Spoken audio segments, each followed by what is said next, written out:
Good morning Gurmeet जी, बहुत बहुत स्वागत है आपका जी बिजनेस में। नए साल की आपको और आपकी पूरी टीम को भी ढेरों शुभकामनाएं सर।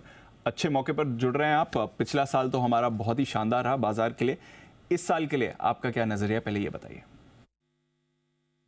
आपको भी नए साल की काफ़ी मुबारकबाद और सारे इन्वेस्टर्स को। निफ्टी आप देखिए करीबन 19% अप रहा जी। और स्मॉल कैप इंडेक्स जो था लगभग 50% अप था, मिड कैप लगभग 45% अप था। ऐसे कम साल आते हैं, शायद 10 साल में 2-3 साल आते हैं जब इस तरीके के रिटर्न्स आते हैं और मेकअप करते हैं, तभी हम बोलते हैं कि टाइमिंग करना बड़ा मुश्किल है। तो मेरा बस ये कहना है कि जब भी हमने शार्प रिटर्न्स देखे हैं तो हमें थोड़ा-सा मेंटली प्रिपेयर्ड होना चाहिए कि थोड़ा पुल बैक आ सकता है। अगर कोई एक इंडेक्स ही 50% ऊपर है, तो 5-10% का पुल बैक जो है वो नॉर्मल है मार्केट में, उससे घबराने की ज़रूरत नहीं है। हमने देखा था उसका कुछ ग्लिम्प्स। आप देखिए स्टेट इलेक्शन से पहले एक दिन मुझे याद है स्मॉल कैप इंडेक्स 6% एक दिन में गिरा था। 2017 में स्मॉल कैप इंडेक्स का रिटर्न बहुत अच्छा था, 2018 में काफ़ी बड़ा फॉल देखने को मिला था, जबकि निफ्टी में कुछ खास मूवमेंट नहीं हुई थी। तो थोड़ा वॉलेटिलिटी आ सकती है कुछ पॉकेट्स में मार्केट के। मैं ये नहीं बोल रहा हूँ कि सारे स्मॉल मिड कैप बहुत एक्सपेंसिव हो गए हैं, बट कुछ पॉकेट्स में मुझे लगता है थोड़ा वैल्यूएशन ज़्यादा है, तो वहाँ थोड़ा केयरफुल रहने की ज़रूरत है। बट एक चीज़ जो इंडिया के बारे में अच्छी है, अगर आप देखें, हम देखते हैं मार्केट ने ऑल टाइम हाई बनाया है। थोड़ा-सा इसको अगर रिवाइंड करेंगे आप, अगर 4 साल का निफ्टी का रिटर्न देखेंगे, तो एब्सोल्यूट रिटर्न कुछ 75-80% है। और आप 4 साल जैसे एफवाई 20 से एफवाई 24 का अर्निंग ग्रोथ देखेंगे, तो लगभग-लगभग 20-21% है। तो जो ग्रोथ आया है मार्केट में वो उस हिसाब से ईपीएस भी बढ़ा है। तो आज हम 21 टाइम्स फॉरवर्ड हैं, जो कि थोड़ा हायर है। बट अगर आप देखें कि इंडिया अकेला ऐसा मार्केट है जहाँ अर्निंग अपवर्ड रिवाइज़ हुआ है। बाकी हर जगह अगर आप एक जेफरी का रिपोर्ट देखेंगे, अर्निंग डाउनवर्ड रिवीजन हुआ है। तो अब ग्रोथ को एक प्रीमियम मिलता है जो हमें मिल रहा है। मेरा ये मानना है अगले साल में एफआईआई शायद लौटेंगे, जैसे-जैसे रेट कट होगा, डॉलर इंडेक्स नीचे आएगा। और जब एफआईआई लौटेंगे तो थोड़ा-सा प्रेफ़रेंस शायद लार्ज कैप की तरफ हो सकता है या टॉप 100 स्टॉक्स में हो सकता है। तो थोड़ा-सा फ़ोकस वहाँ पे ज़्यादा करें और थोड़ा-सा बॉन्ड पोर्टफ़ोलियो पे भी ध्यान दें। इंडिया का बॉन्ड इंक्लूज़न होना है इस साल जून में ग्लोबल बॉन्ड इंडेक्स में। आरबीआई भी मुझे लगता है रेट कट शुरू करेगा जैसे-जैसे ग्लोबल रेट ईज़ होंगे, और थोड़ा-सा मार्क टू मार्केट गेन वहाँ भी आ सकता है। इनफैक्ट मेरा ये मानना है कि 10 ईयर बॉन्ड्स में भी अच्छा अर्ली डबल डिजिट रिटर्न बन सकता है। तो थोड़ा बैलेंस अप्रोच रखेंगे तो ये साल ज़्यादा अच्छा रहेगा। ओके, तो थोड़ा बैलेंस अप्रोच रखिए, बट नेट नेट सब कुछ अच्छा ही दिख रहा है। कोई ऐसी बड़ी परेशानी की बात है नहीं जहां तक बाजार का सवाल है। रेट कट के आपने मेंशन किया सर। काफ़ी इस समय विवाद बन रहा है कि कितने रेट कट आ सकते हैं, कब आ सकते हैं, कितना क्वांटम रह सकता है और उसका क्या इम्पैक्ट होगा। आपकी उस पर क्या प्रेडिक्शन है?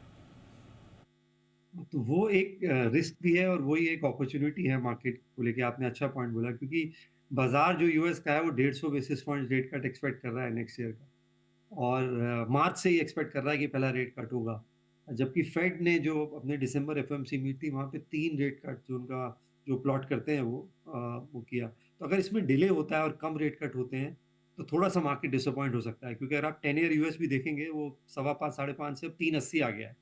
तो लगभग-लगभग सवा सौ 150 बेसिस पॉइंट्स का रेट कट प्राइस कर रहा है। तो इसमें अगर कुछ भी डिले होता है या फिर थोड़ा इन्फ्लेशन अगर वापस आता है, तो ये बाज़ार में थोड़ा-सा नर्वसनेस क्रिएट कर सकता है। लेकिन डायरेक्शनली अगर आप देखेंगे, तो मुझे लगता है 3 से 4 रेट कट यूएस में होंगे। और मुझे ये भी लगता है कि आरबीआई भी हो सकता है रेट का, अगर यूएस में जल्दी रेट कट होता है, मार्च तक होता है, तो हो सकता है हमें भी इलेक्शन के पहले एक एक रेट कट देखने को मिल सकता है। और हम आरबीआई ने बहुत प्रोएक्टिव अप्रोच रखा है। अगर आप देखिए, हम काफ़ी पहले पॉज़ हो चुके थे, फेड का पॉज़ बाद में आया है। तो मेरा ये मानना है कि अगर इन्फ्लेशन नीचे रहा, जो कि मुझे उम्मीद है रहना चाहिए, अनलेस कोई जियोपॉलिटिकल प्रॉब्लम से वापस सप्लाई चेन डिसरप्ट हो, जो भी एक पॉसिबिलिटी है जिस हिसाब से आज कॉन्फ्लिक्ट चल रहा है। रशिया यूक्रेन चालू है, अभी तक खत्म नहीं हुआ है, इज़राइल हमास है, और यूएस और चाइना की भी ट्रेड टेंशन्स हैं। तो ये थोड़ा एक एस्पेक्ट देखना पड़ेगा। अगर रेट कट डिले होता है तो ये मार्केट के लिए नेगेटिव होगा। रेट का डिले नहीं होना चाहिए, बस ये एक बात है इंपॉर्टेंट। अदरवाइज तो बाकी सब अच्छा ही दिख रहा है। बताएं सर, फिर आपको सेक्टर वाइज क्या फेवर में इस समय दिख रहा है? थोड़ा रोटेशन एक्सपेक्ट कर रहे हैं इस साल? कहाँ पर रहेगा एक्शन ज़्यादा? बिल्कुल, आपने ऑलरेडी देखा ही है रोटेशन। अब देखिए कैसे फार्मा में, लिमिटेड केमिकल स्टॉक्स में, आप देखिए आईटी इंडेक्स ने बैंक इंडेक्स को आउट परफॉर्म किया है 2023 में, काफ़ी लंबे मार्जिन से किया है, जबकि आईटी को लेके आउटलुक बहुत ग्लूमी था। और पिछले 2-3 महीने में हमने देखा कि जैसे ही यूएस में पॉज़ आया और रेट कट्स की बात शुरू हुई, नैस्डैक बढ़ा और आईटी में भी फॉलो थ्रू आया। तो थोड़ा-सा कुछ पोर्टफोलियो को आपको कॉन्ट्रेरियन भी होना पड़ेगा। हमें कुछ थीम्स बड़ी अच्छी लगती हैं। मुझे लगता है आप देखिए पूरे साल में बैंक निफ्टी सिर्फ 12% ऊपर गया है। अगर आप 10 साल का प्राइस बुक रेशियो देखें इंडियन बैंक्स का, पूरे बैंक इंडेक्स का, तो 2.8 है, अभी 2.3 पे है। तो सारे बैंक्स बहुत रीज़नेबल वैल्यूएशंस में हैं और मुझे लगता है 15% के आसपास का क्रेडिट ग्रोथ और 15% आरओई देने वाले काफ़ी सारे काउंटर्स हैं। एचडीएफसी है, आईसीआईसीआई है, एक्सिस है, कुछ छोटे बैंक्स हैं। तो काफ़ी काफ़ी स्पेस है। कुछ पीएसयू बैंक्स भी अच्छे लगते हैं हमें, एसबीआई, बैंक ऑफ बड़ौदा। तो बैंक्स मुझे लगता है वो क्रेडिट ग्रोथ को सपोर्ट करेंगे। दूसरा मुझे लगता है इंडिया बहुत समय बाद एक कैपेक्स साइकिल में आया है। 10-12 साल बाद एक कैपेक्स साइकिल शुरू हुई है और ये यूजुअली मल्टी ईयर होती है, खाली 1 साल नहीं होती है। अगर आप देखिए जो कैपेक्स को मेजर करते हैं, ग्रॉस कैपिटल फिक्स फॉर्मेशन जिसे बोलते हैं, वो अभी भी 500 बेसिस पॉइंट्स नीचे है 2010 के लेवल से। तो काफ़ी काफ़ी स्कोप है उसमें बढ़ने का। तो आप कैपेक्स को ईपीसी कंपनीज़ के थ्रू खेल सकते हैं, पावर कैपेक्स के थ्रू खेल सकते हैं, सीमेंट के थ्रू खेल सकते हैं, पाइप्स, केबल्स, वायर्स के थ्रू खेल सकते हैं। तो ये सेक्टर हमें और मुझे लगता है कॉर्पोरेट कैपेक्स भी है और हाउसिंग कैपेक्स भी है। दोनों साइकिल एक साथ आ रही हैं अगर आप रियलिटी की सेल्स देखेंगे। तीसरा एक सेगमेंट जो हमें काफ़ी पसंद है वो लग्ज़री सेगमेंट है, प्रीमियमाइज़ेशन है। और अगर आप देखिए नॉमिनल जीडीपी टू कंज़म्पशन एक रेशियो होता है। इंडिया का पिछले दशक में 1 था, 1.1 था। ये दशक में 1.4, 1.5 होगा, जैसे-जैसे आपकी पर कैपिटा जीडीपी बढ़ेगी। तो आप ऑलरेडी देख रहे होंगे, आप होटल बिज़नेस देखिए, हॉस्पिटैलिटी देखिए, ट्रैवल देखिए, ज्वेलरी सेल्स देखिए, लग्ज़री वॉच मेकर्स को देखिए। आप रियलिटी सेल्स भी देखेंगे तो जो अफ्लुएंट अपार्टमेंट्स हैं, वहाँ पे ज़्यादा रोबस्ट सेल है, जो 4-5 करोड़ से ऊपर के अपार्टमेंट्स हैं। तो ये जो प्रीमियमाइज़ेशन है, जैसे-जैसे पर कैपिटा बढ़ता है, इस पे भी हम काफ़ी बुलिश हैं। तो प्रीमियमाइजेशन थीम है आपके लिए, फाइनेंशियल्स तो हैं ही फोकस में, और ऑफ कोर्स प्राइवेट स्पेंडिंग, ये एक इंटरेस्टिंग थीम बन सकती है। सर, बैंक्स के कुछ अपडेट आए हैं पिछले 2 दिनों में, उतने अच्छे नहीं रहे हैं जितना हम पिछले 4-5 क्वार्टर से यूज टू हो गए हैं। थोड़ा रैशनलाइजेशन अब दिख रही है जहां तक लोन ग्रोथ का सवाल है। थोड़ा कासा रेशियो भी कुछ बैंक्स के क्वार्टर ऑन क्वार्टर बेसिस पर गिर कर आए हैं। हमेशा होता है क्योंकि रेट हाइक का लैग इफ़ेक्ट आता है जो और थोड़ा मॉडरेशन होगा बट जैसा मैंने बोला है कि मुझे नहीं लगता कि credit growth mid mid double digit से नीचे आएगी। कुछ एक बैंक्स में आ सकती है, वो कुछ पॉकेट्स में क्रेडिट ग्रोथ कम आएगी, कुछ में अच्छी आएगी। बट जो अच्छे बैंक्स हैं मुझे लगता है अभी भी 15% ग्रो कर सकते हैं। अच्छी बात ये है कि कॉर्पोरेट लोन बुक भी बढ़ रहा है। खाली रिटेल जो एक इंजन था क्रेडिट ग्रोथ का वो अकेला नहीं है।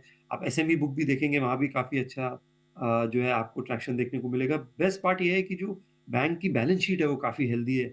आरबीआई देखिए अनसिक्योर्ड लोन को लेके वरी था तो उन्होंने प्रोएक्टिव मेजर्स लिए। प्रोविज़निंग बहुत अच्छी है बैंक की। आप पीसीआर रेशियोज़ देखिए काफ़ी अच्छे हैं। मैंने कभी पीएसयू बैंक्स में 0.7 0.8 एनपीए रेशियो नहीं देखा पिछले 10-12 साल में। बैंक ऑफ बड़ौदा का नेट एनपीए 0.75 है। स्टेट बैंक ऑफ इंडिया का 0.7 0.8 है। तो अच्छी प्रोविज़निंग है। कॉर्पोरेट में डेट इक्विटी रेशियो कम है। कैपेक्स साइकिल चालू हो रही है। यूटिलाइज़ेशन जो अक्रॉस इंडस्ट्री 75-80% है। तो मुझे क्रेडिट ग्रोथ को लेके कुछ होने तो रेट कट जब शुरू होगा तो ये मॉडरेशन भी रिवर्स होगा। थोड़ा-सा पेशेंस की ज़रूरत है।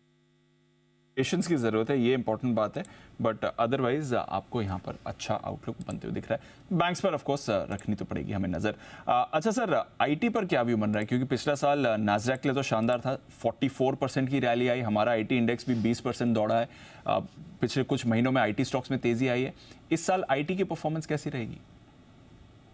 मुझे लगता है थोड़ा कमेंट्री का वेट करना चाहिए। मेरा ये मानना है क्वार्टर तो थोड़ा सॉफ्ट ही होगा बट कमेंट्री बहुत इंपॉर्टेंट है। अगर कमेंट्री में आपको आउटलुक चेंज होता है जैसे नतीजे 11-12 जनवरी से आना शुरू होंगे। अगर वो आउटलुक बढ़ाते हैं अगले साल का तो वो एक पॉजिटिव इंडिकेटर होगा।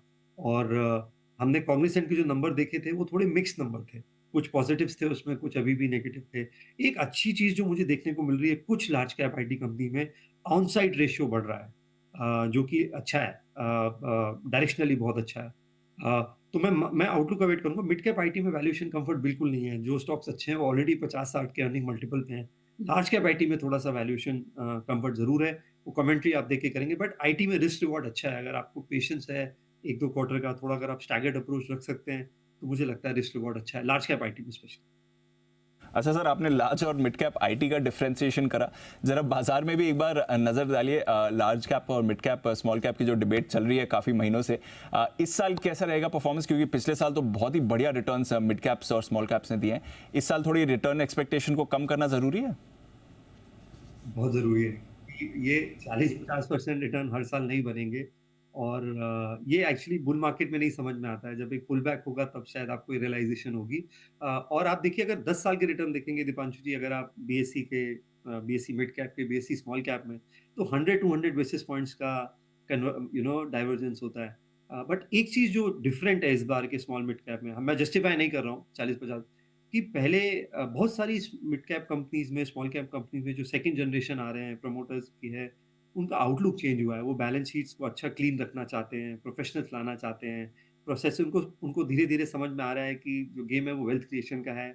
कैश विथड्रॉल करके इधर-उधर डाइवर्जन करके नहीं है। तो एक थोड़ा-सा डिसिप्लिन देखने को मिल रहा है कॉर्पोरेट इंडिया में।